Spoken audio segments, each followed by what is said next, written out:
Imagine walking into your Hermès boutique, expecting the thrill of securing a coveted Birkin. You've spent years building your relationship.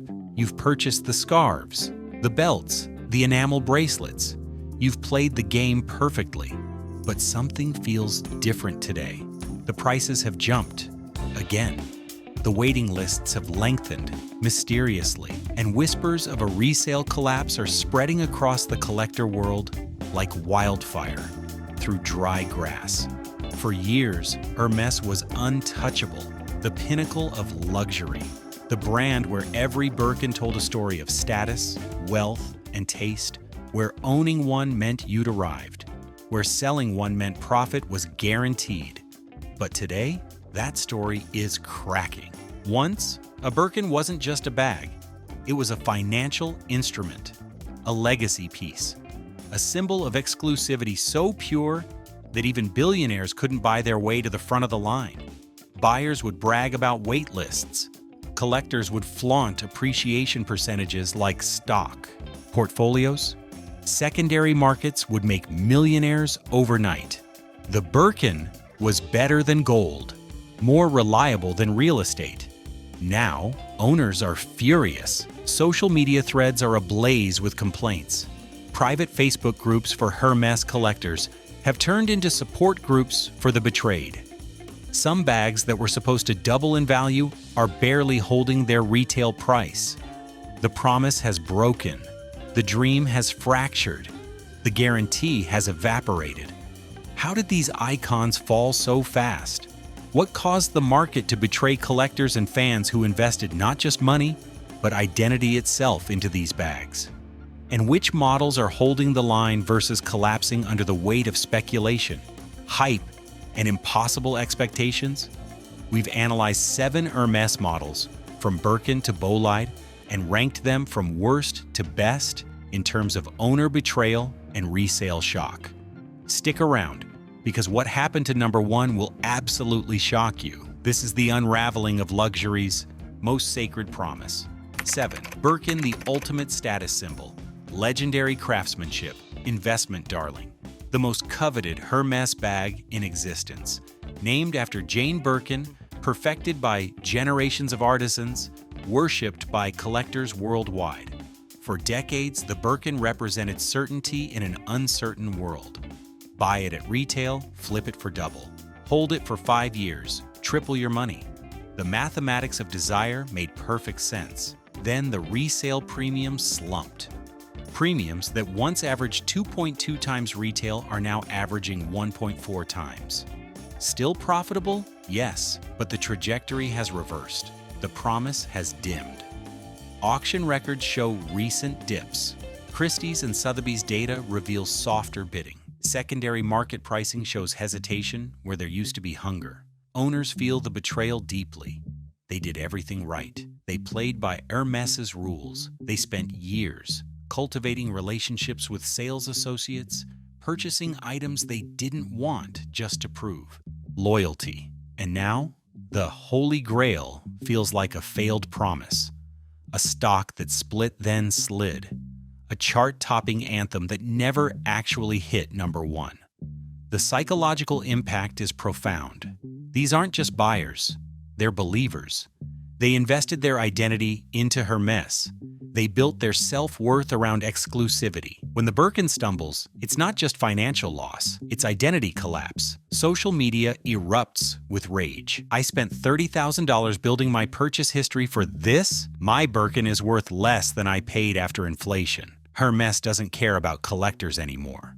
The fury is palpable. The disillusionment is spreading. The community is fracturing. If the Birkin, the untouchable icon, is this volatile, you won't believe what happened to the next model. Number 6. Kelly Elegant, timeless, royalty associated, named after Grace Kelly, carried by princesses, first ladies, and the global elite. The Kelly represented old money refinement, while the Birkin represented new money aspiration. For years, the Kelly was the secondary market hero, more structured, more formal, more Grace Kelly than Jane Birkin. The bag your grandmother coveted and your mother inherited. But rising prices failed to offset the Birkin slump. Resale premiums remain solid. Absolutely. The Kelly still commands respect, but compared to historical growth rates, the numbers are less spectacular. Where the Kelly once appreciated at rates matching or exceeding the Birkin, it now trails behind. The market hasn't collapsed, but the momentum has stalled. Collectors' confidence is shaken. Even a classic can't rescue the market narrative when the flagship is struggling. The championship team with a star player past their prime?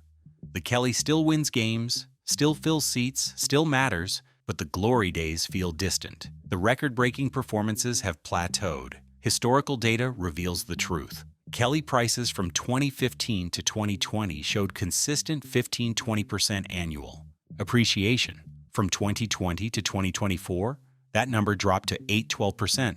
Still positive? Yes. Still valuable? But the trajectory has bent downward, and collectors notice trajectories before they notice absolute numbers. The emotional impact compounds. If both the Birkin and the Kelly are showing weakness, what does that say about Hermès' promise of eternal value? Owners who purchased Kellys as safe investments now question their strategy. Forums fill with nervous analyses. Should I sell now? Is this temporary? Did we all get played? The confidence that fueled the market is eroding, and in luxury, confidence is everything. But the story isn't just about classics. New age icons are feeling the heat too. The Mer5, Constance sleek, structured, aspirational. The Constance emerged as the thinking woman's Hermès, smaller, more modern, more versatile than the Birkin or Kelly. The bag for those who wanted Hermès craftsmanship without the obviousness. For a generation of younger collectors, the Constance represented accessible aspiration. Still expensive, still exclusive, but somehow more attainable psychologically. The crossbody design felt contemporary. The H-clasp felt iconic without being overwhelming. The size felt practical. Then relative price compression hit. As Hermès raised prices across the board, the Constance didn't maintain its premium position. The gap between a Constance and a Birkin narrowed.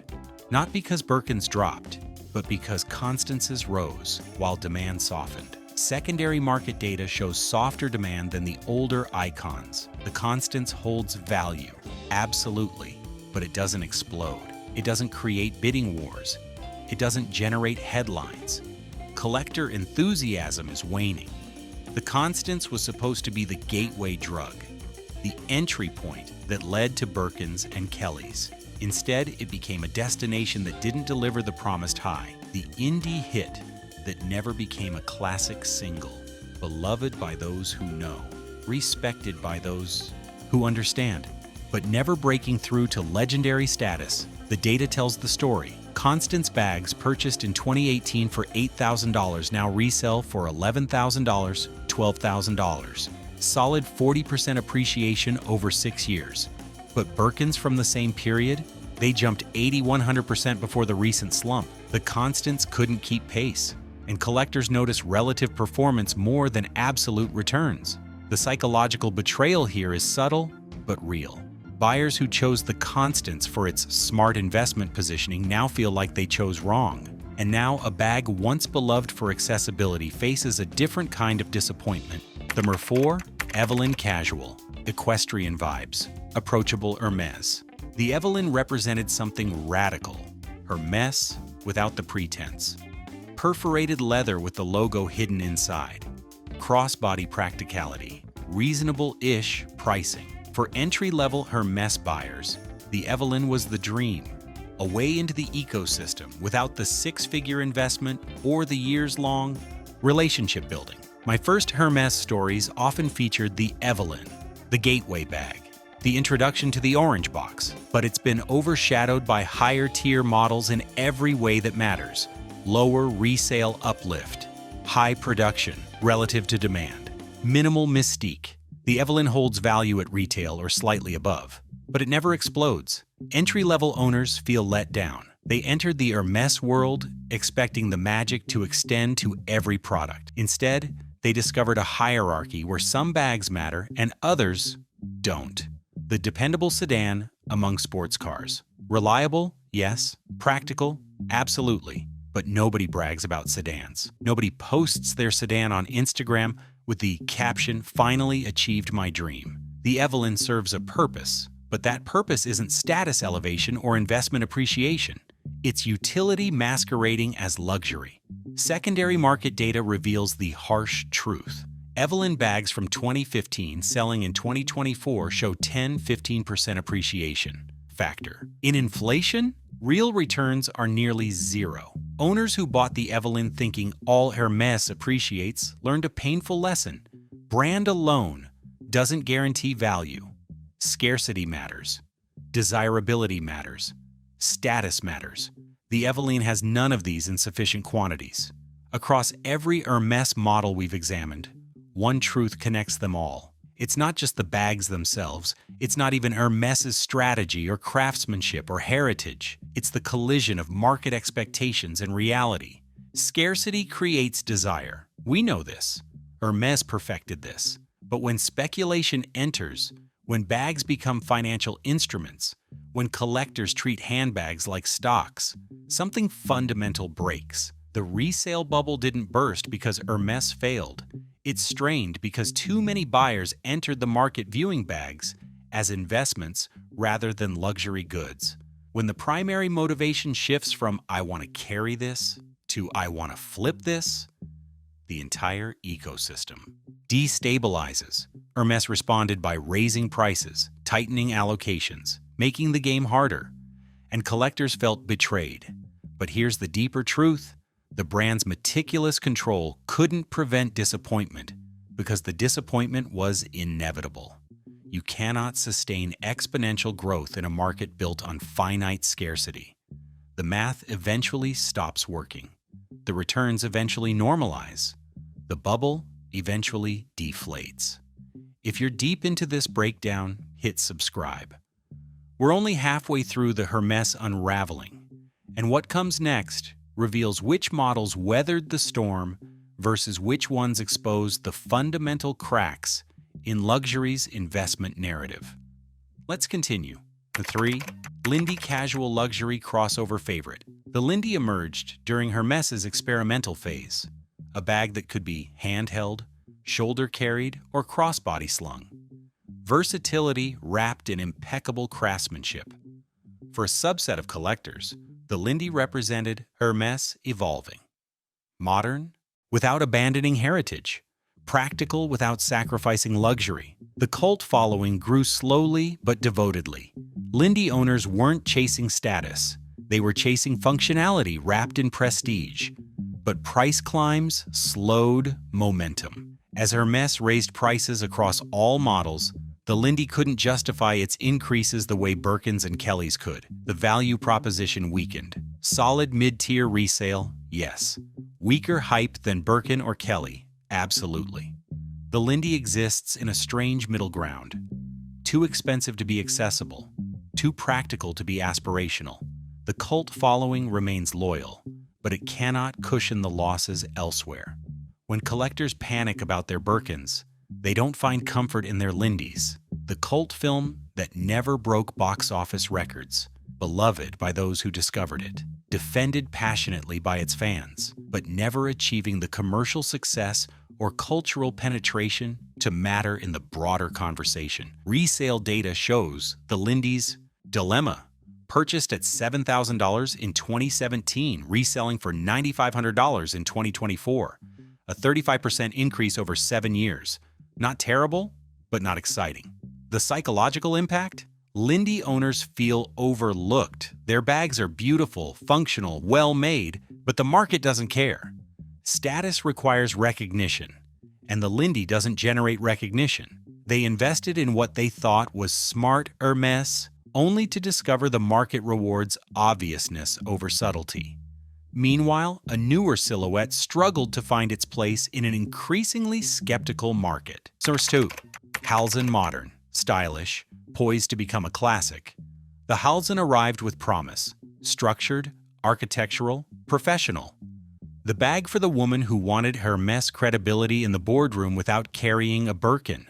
Marketing positioned it as the next evolution. Contemporary luxury for contemporary women. The bag that bridged heritage and modernity. For a moment, it worked. Early adopters praised the design. Fashion editors featured it.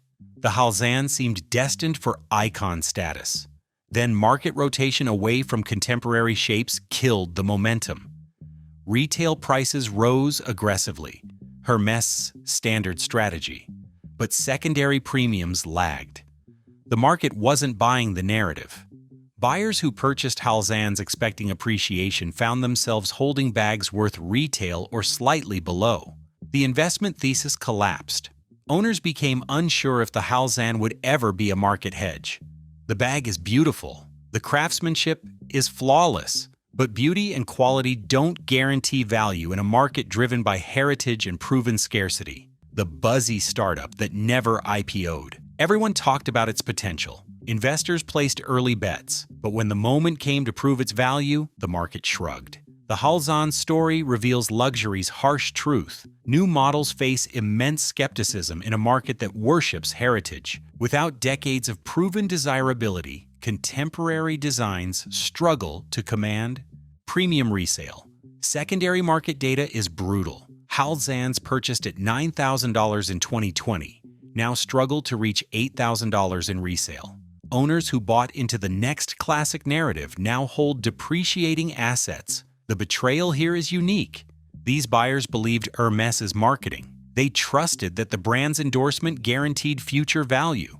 They learned that markets make their own judgments regardless of branding. Finally, the model that proved even vintage prestige isn't immune to modern market dynamics. Level 1. Bolide vintage collector favorite, understated icon. The bolide holds a special place in Hermès history. The first bag with a zipper, dating back to 1923. A century of heritage, genuine historical significance. For vintage collectors, the bolide represents pure Hermès. No hype, no celebrity endorsements, just impeccable craftsmanship and timeless design. The bag is elegant without being obvious, refined without being showy. The choice of those who know luxury deeply, enough to skip the obvious status symbols, but it receives less spotlight in the resale investment conversation. While Birkins and Kellys dominate headlines, auction records, and collector obsession, the bolide exists quietly in the background. It holds value, absolutely, but it's overshadowed by the drama surrounding more famous siblings. Collectors feel genuinely overlooked. They invested in what they believed was the connoisseur's choice. They skipped the Birkin waiting list to pursue vintage bolides with rare leather and historical provenance, and the market doesn't care as much as it should.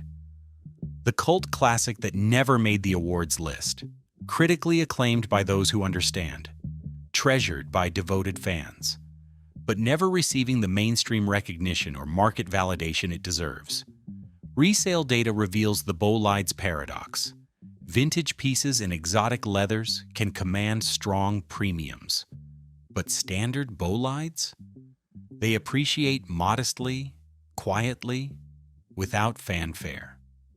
Bolide purchased at $6,500 in 2016 might resell for $8,500 in 2024. A 30% gain over 8 years. Respectable in normal markets. Disappointing in luxury where Birkins once doubled. The emotional betrayal here is profound. Bolide collectors pride themselves on sophisticated taste. They believe choosing the bolide over the Birkin demonstrates superior knowledge. But markets reward popularity over sophistication, hype over heritage, obviousness over subtlety. The bolide's struggle represents the ultimate irony. The bag with the most legitimate historical claim to importance receives the least market validation.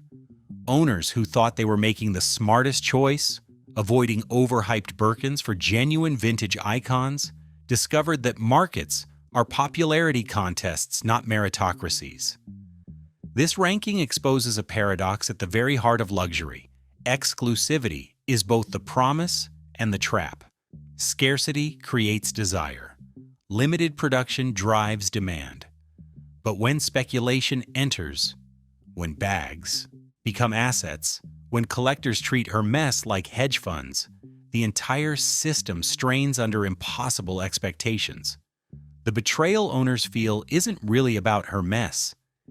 It's about the collision between luxury's romantic narrative and investment's cold mathematics. Hermès promised heritage, craftsmanship, timelessness. Collectors heard guaranteed appreciation, risk-free investment, infinite returns. Those are very different promises. From the Birkin to the bolide, every model on this list reveals the same pattern. When expectations exceed reality, disappointment is inevitable. When financial returns become the primary motivation, emotional betrayal follows market corrections. The resale premium slump isn't Hermès failing. It's a market normalizing after years of unsustainable speculation. So what happens next? Hermès will likely double down on tight allocations. The brand has already tightened purchase history requirements, extended waiting lists, and limited production even further. Quiet luxury and scarcity-driven strategies are coming back. Expect less overt branding, fewer hype pieces, and a careful rebuild of trust between brand and collectors. The brands that survive this moment will be the ones that remember. Luxury is about desire, not dividends. Prestige, not portfolios. Status, not speculation.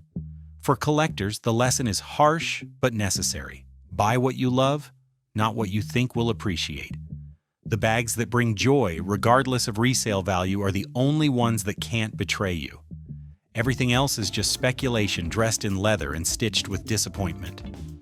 The Hermès unraveling isn't about quality declining or craftsmanship failing.